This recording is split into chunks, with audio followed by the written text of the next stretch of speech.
Hello, I'm Robin, and on behalf of myself, Electronic Sound Magazine and the Norwich Arts Centre, I'd like to welcome you to the highlights of Synth East 2025.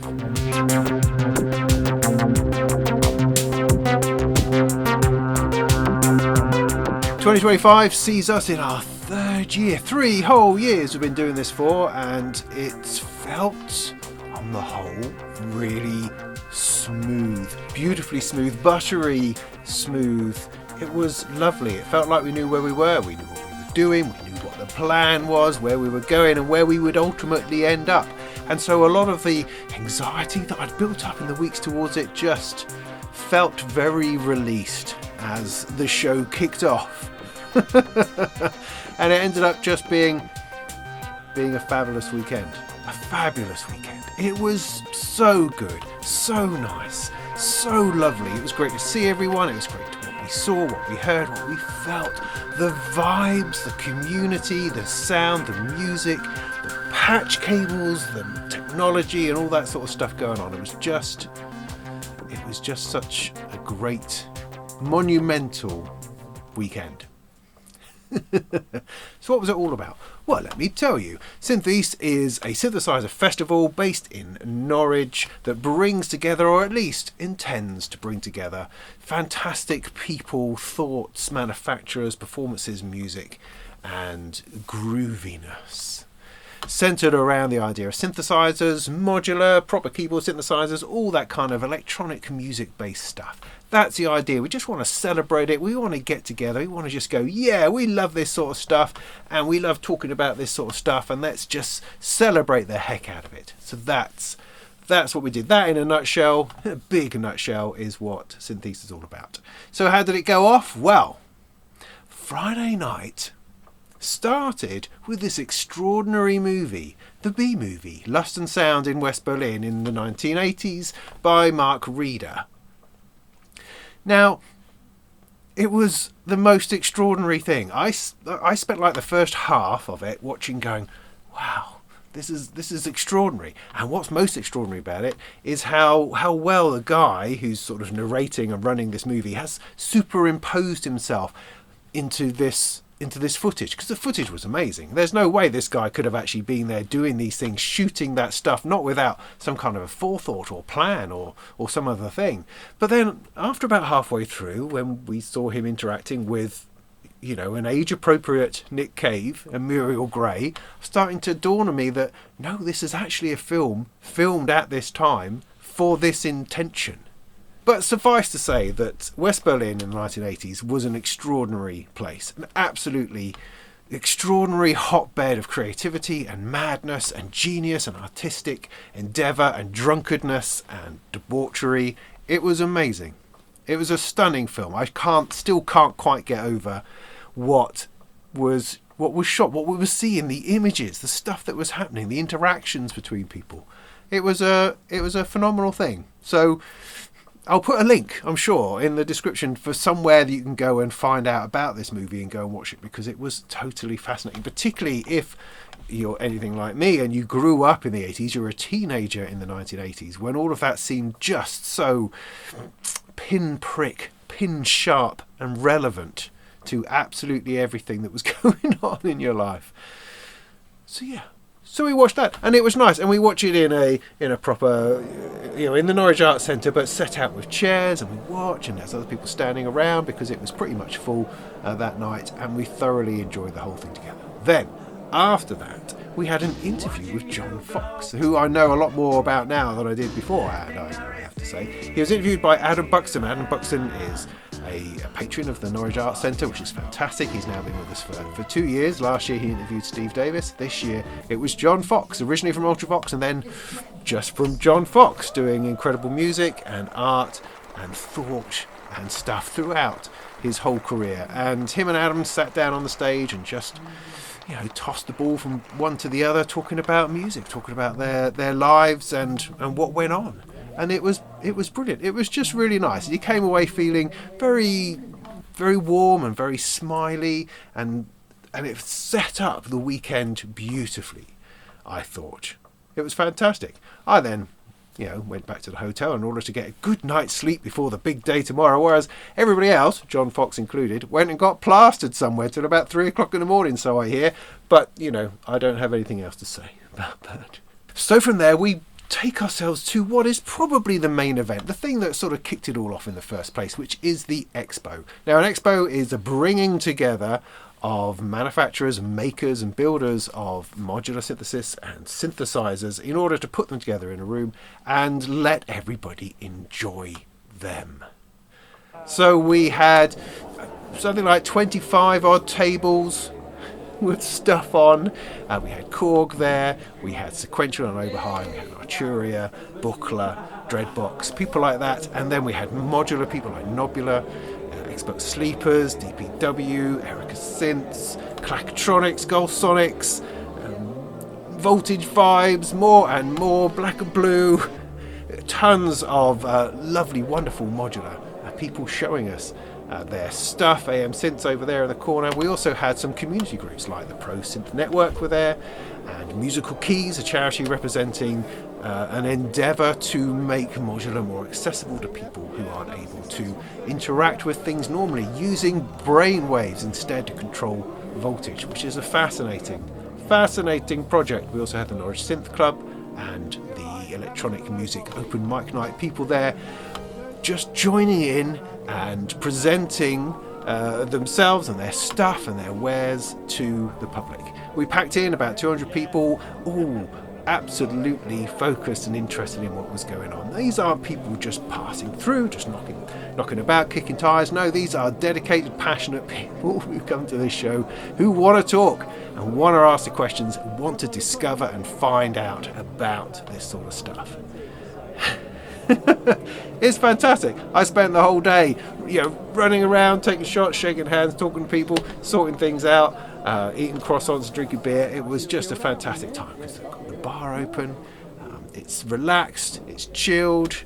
People sort of come through in waves and then move on.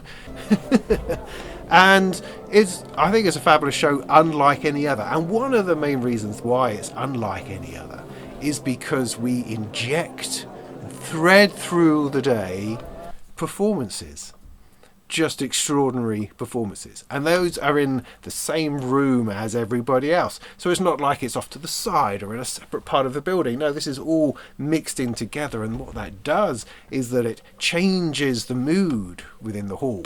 So as it starts to get intense, as people are looking at things and trying to find things out, and the noise is growing from all of the demonstration stuff that's going on, we then cut it all down and we stop and we breathe and we listen to like 15-20 minutes of an extraordinary performance by somebody, and then it goes back to fiddling again, and then we have another one later on, and then another one, and it's that sort of breath, it's that pulsating, slow moving modulation of the day that I think is a real characteristic of Synth East.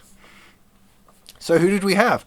Well, the first two performances were by members of the Norwich Synth Club. The Norwich Synth Club meets down at, would you believe, a place called Ambition's Graveyard, which is just superb. It's down by the waterfront. It's a great little artistic space, and they meet there once a month, get all their wires out and synths together, and they just enjoy playing music together and interacting and improvising and coming up with all sorts of interesting ideas to do with synthesizers and making music. One of them was called a Vector in Hilbert Space. The other one was just called a bunch of guys. No, it wasn't called DAC3. That's right. I remember now. But anyway, they entertained us brilliantly. It was really good. 3 of them on at a time, and they threw out this. What was brilliant about it from a Synth East perspective was that it was rehearsed. We don't normally do that. We do improvise stuff on the whole. So it was really interesting that they'd actually prepared something and brought that along, and that went off beautifully. So thank you ever so much to the Norwich Synth Club for their contribution. And if that's something that you're interested in going along to, they have a Facebook group that you can go and join and poke at, and you can just turn up and go along to their next meeting. And then after that, we had the now legendary All-Star Patch-Off. Now, the All-Star Patch-Off is this fantastic idea where you get together a bunch of modular musicians, you draw names out of a hat, and then you force them to play together, improvised, unpracticed, unrehearsed. That's the sort of thing that we like, and that's what we did this year. We kicked that off with Steve Davis and Nikki from Dots. Steve Davis has, of course, been with us from the beginning, the very first Synth East. In fact, the whole idea was kind of hatched between me and Steve over a few pints in an effort to try to work out some kind of way that we could play and perform together. And so we did that in the first Synth East 3 years ago. And he's come back ever since, which is brilliant. I'm so grateful for his continued support and attendance at the event, and hopefully that will continue going forward. Who knows, but it's great to have him there at the patch off. It's such an exciting thing. Thanks also to Nikki from Dots, who brought a really different flavour to things, which was brilliant. Her controller, whatever it was that she was playing, what an ace thing. So that was a lot of fun. And then next up, funnily enough, was myself and Paulie Bow. Now, we are also doing a gig in the evening, which we'll come to in a minute. And so it was really helpful for us just to do the patch-off bit, unrehearsed, unpracticed, improvised, because that's exactly what we were going to be doing in the evening. So this gave us an opportunity just to release a bit of that tension, a bit of that anxiousness, and to set up and go, all right, we can do this, right? We can do this.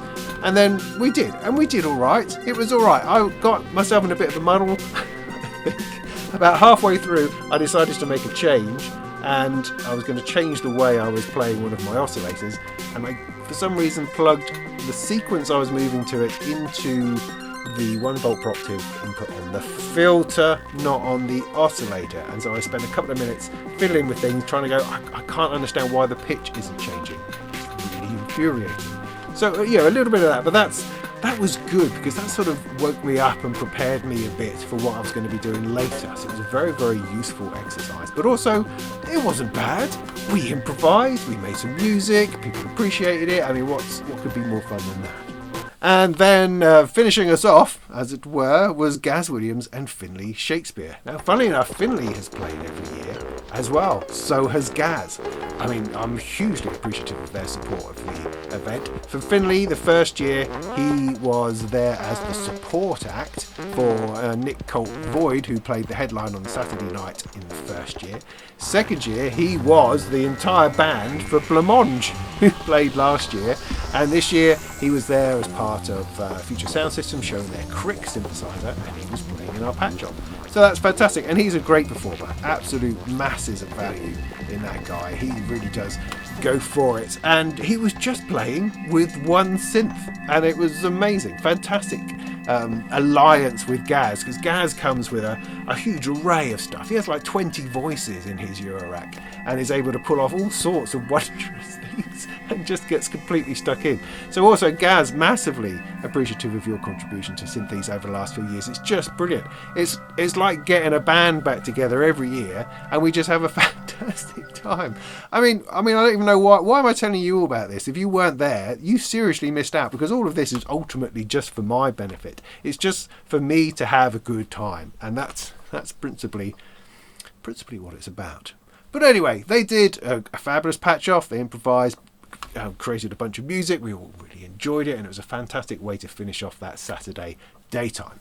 I should also mention the visuals we had on the day. The backdrop behind us was all controlled by Sloon, a fantastic visual artist who mixes all sorts of visual effects and kaleidoscopes and things swashing in and swishing out, then mixes that with live visuals and live cameras. So we had all sorts of cameras set up this time. Jason Jervis gave us a hand with that. A massive thank you to him as well for setting up and managing all of the camera angles and bits and pieces. Couldn't have done it without you, mate. That was fantastic. But then all of that was fed into Sloon's equipment over at the side of the stage, and she mixed and threw stuff out just however she felt, and it was fantastic. I loved all of that.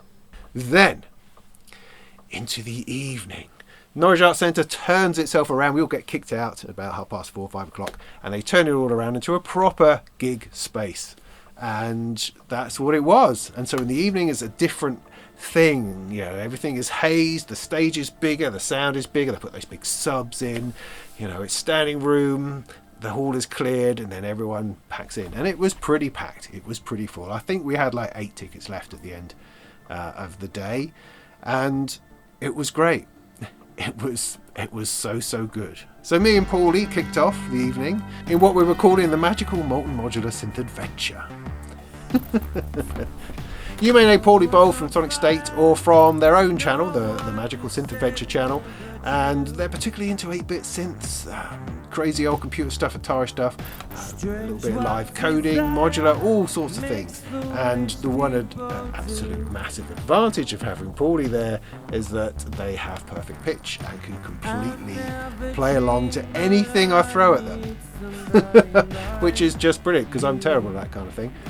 But anyway, we set up to a full house, haze everywhere, lights going on, very exciting, can't see very well, never mind, and we just started playing. Now Paulie had brought along a cover version of Wicked Game, sort of programmed into their MC101, I think it is, that they've got, and so played with that for a bit, and I then hooked into that and added a bit of stuff to it, and that was a really good foundation to start upon because it felt like we kind of knew what we were doing at that point.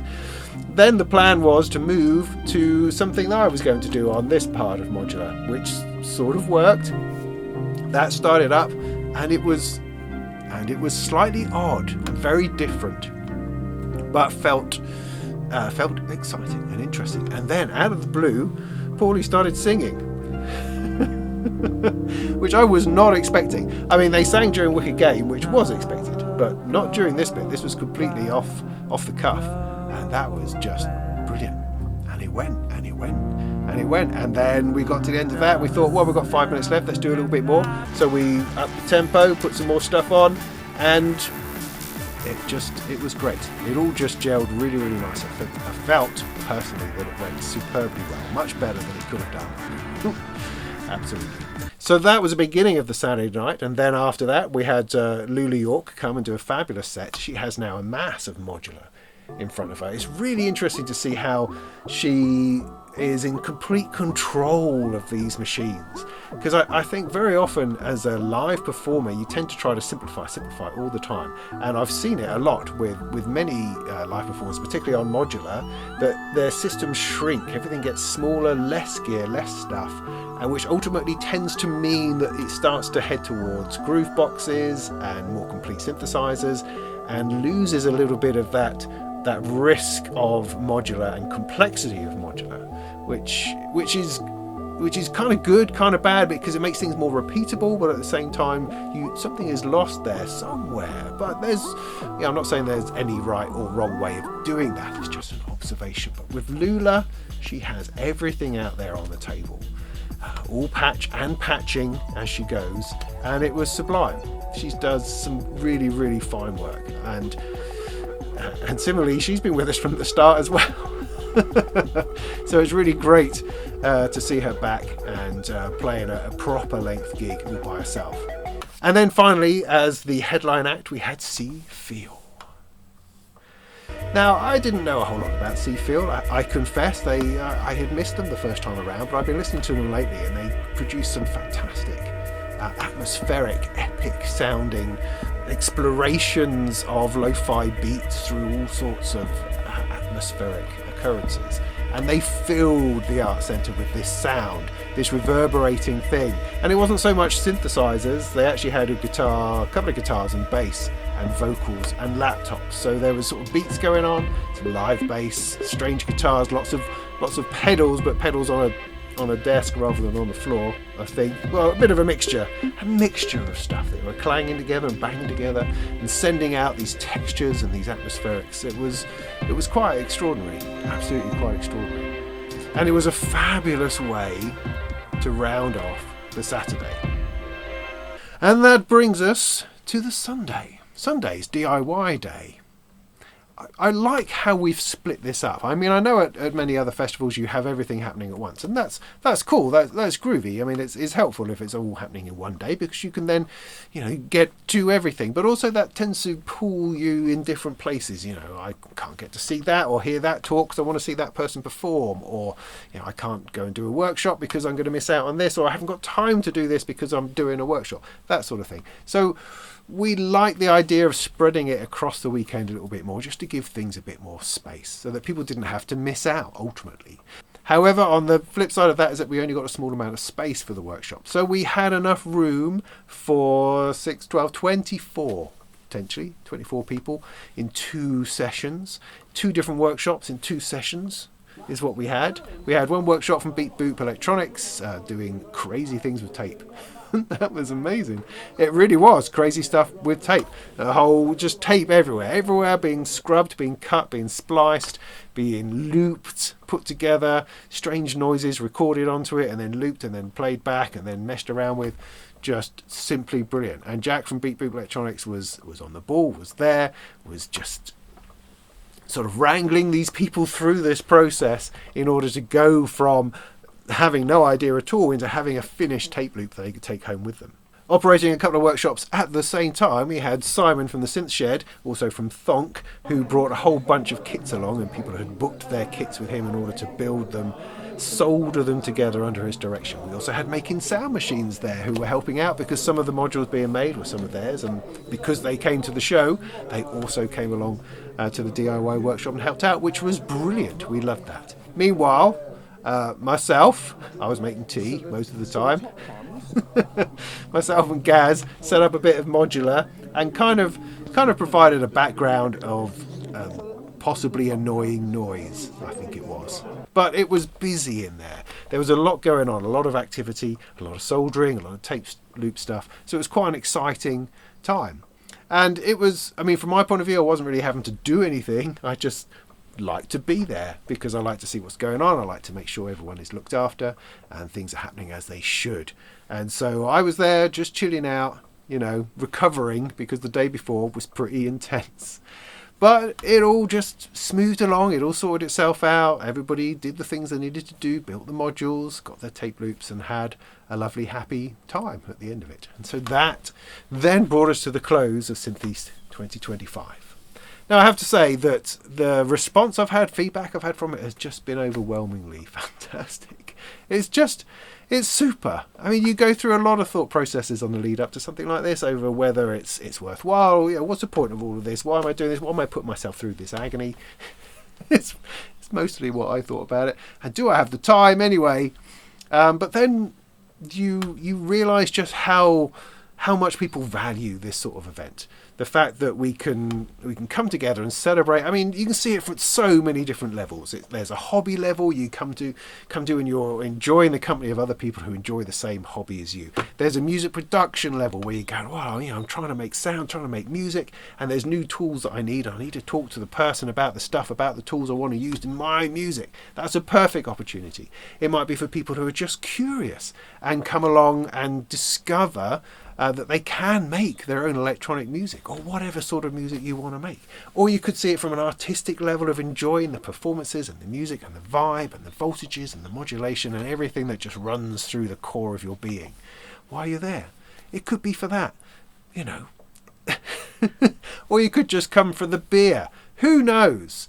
But it has so many levels to it. It has such a vibe and a feeling that makes you excited once again about all this gear and all this stuff and the reason that we get together and do this. And certainly in a world which is so chaotic and scary, terrifying, it's a place where we can come and find peace and joy and excitement and connect with other human beings in a way that doesn't have to have boundaries or problems. It's just all about music and happiness and expressing yourself. So that's it. That's what it's all about, really. And that, I think we accomplished that. I really do. So there you go. Those are my highlights from Synth East 2025. I want to thank everybody who came, everyone who contributed, everyone who gave a little bit of themselves in order to help bring this into being. I mean, particularly Mark at Electronic Sound Magazine and Bradley and Kelly at the Norwich Arts Centre.